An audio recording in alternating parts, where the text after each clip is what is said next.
The last year or two, there's some new players on the scene. When I put the first farm in the U.S. in, nobody was buying seaweed, fresh seaweed, because there wasn't any.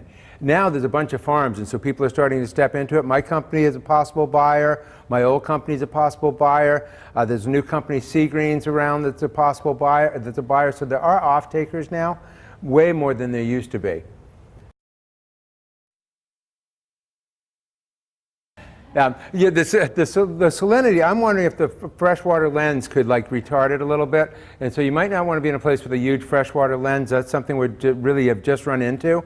The nitrogen, we find it actually goes to an average of about 30 parts per million, quicker than you think about. The really nitrogen impaired areas will run up as high as 50 parts per million. And so one of the things I look for, and nitrogen isn't what's in the DMR testing for pollutants, but it can be an indicator. I work in areas that are shellfish open, which isn't required for seaweed, but it's also a good selling point. The currents, you want a moderate to fairly strong current. If the current's too light, there's still seaweeds you can do, and there's ways you can get around it, like Peter Fisher and Seth's farm over in the Sheepscot. Some of their area isn't as doesn't have as much current, and some of it's probably being shadowed from their other products, and it gets dusty. It gets, I forget what they're called, but it's diatoms on it. But they've actually figured out that they found out that by taking a fire hose to it, they're fine. They can put a big pump on it, and they're fine harvesting it still. I like areas where Mother Nature does some of that for me. My newest site that I'm hoping to get this summer, 4-acre site, it would be on the upper side of the current that you would want.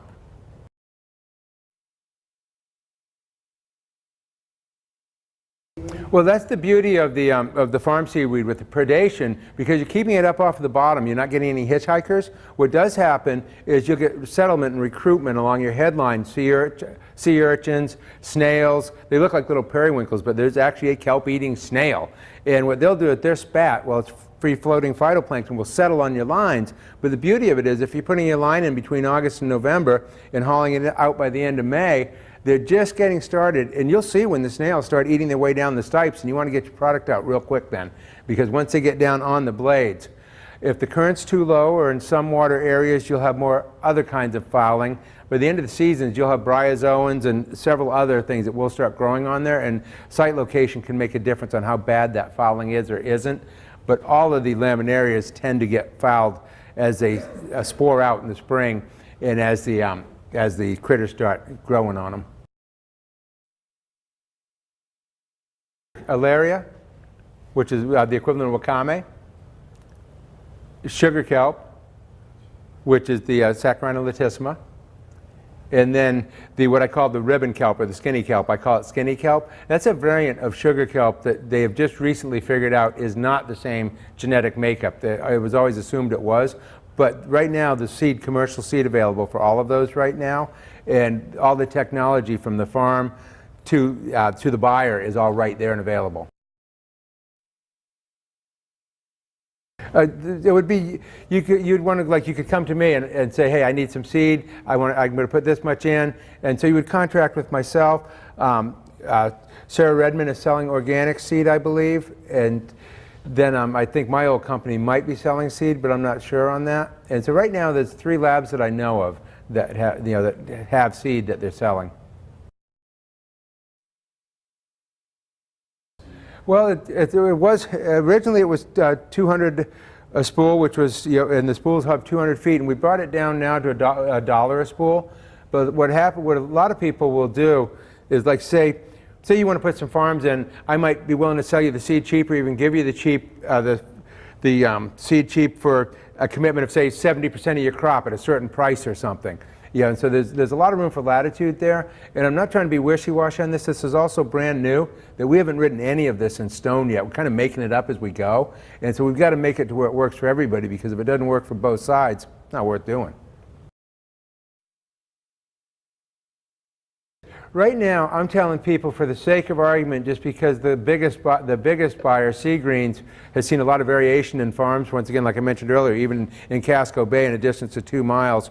And so the average gross weight on the lines is 5 to 10 pounds a foot, but that's everything.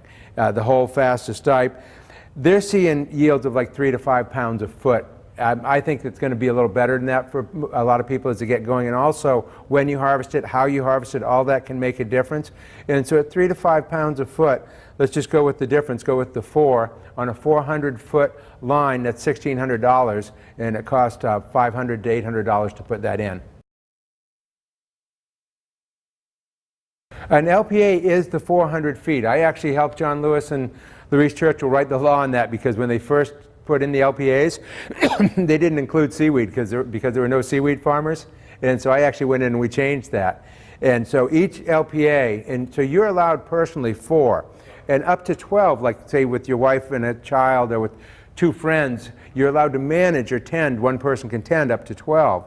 So you can actually, with the LPAs, get a jump start in a way that makes sense, so that while you're waiting for your 4-acre experimental and the longer term 10-year, you can actually build into it and then just keep expanding your equipment. People have played with it a little bit. You don't get, in most cases, you don't get steady enough recruitment, and it's just slower. You know, it's so easy to generate seed and have a real consistent line, and if you're going to go through the expense of having that in the water, it's really nice to have a very consistent growth that you can count on and give you a more reliable finish at the end of the year. Natural set can vary from year to year, it can vary from place to place, and so it can be done. One of the things that got me really going on seaweed was, for years, I live in South Portland, is the boat ramp there. They put the ramps in May, they come out in November after the first good nor'easter, and every year there was this beautiful little crop of kelp on there, and so that was all naturally seeded. And so it can, but it was mixed in with other stuff. It's not nearly as big as the stuff that I farm, that I put in an ideal location. And so if you could find a place where, like they've done with the scallops a little bit, there's places where you can put scallop nets out and they'll catch a lot of spat. And there's other places you can put them out and you won't catch a single one. If you could find a place to put your lines out and collect it and then transplant it to a grow out area, you might be able to develop that technology. But you know, you start talking, I've had as much as 4 miles of line out in a year before, and to try to generate that amount of seed out of the wild and to have a consistent farm would really be tough. But it could be done. Yes, and that's it's, and you start small as the bottom line. Like right now, I sold my 34-foot Weber's Cove, and I'm working out of an 18-foot maritime skiff, and so I know that I can only bring in about 1,000 pounds in that, and I ride it right up on the boat trailer, all the nice coolers already iced, and I take it right to the shop. So there are different ways to move it depending what you're moving it for. You're going to find that these off-takers are going to be setting up more and more gear. I mean, I'll have a barge again. My old company, I designed a barge, and I designed a similar barge for Peter and Seth over in the Sheepscot. And you can take something as simple as a 20 to 24-foot pontoon boat, put 2 davvies on it, and it'll blow your mind how much you can harvest. And then you've got it up here too, where you've got the choice of doing a complete harvest, but at least when it's up here, it's easy to clean it, because the people that are paying $1 a pound, they want clear kelp. They want the, when we buy kelp, we want the good stuff. We don't want the stuff we can't market, because there's no market for it. And so to get a premium for it, you need to bring it in trimmed and in really good shape. And so a very light rig will do that. Even a single davy on a small boat, and you just do less coolers a day if you're only talking LPAs. And once you move up onto a larger scale, well, then you need to think about getting a larger boat. A big Carolina skiff with 2 davvies, you could bring in 4,000 or 5,000 pounds. So you just haul it up and flake it down? Yep. Well, no, you want to clear it off the line, and then you want to clear the hold fast off the line, so the line is then ready to go next year again. It's much easier to, it's easier on the kelp and easier on you to harvest it right there out on the ocean.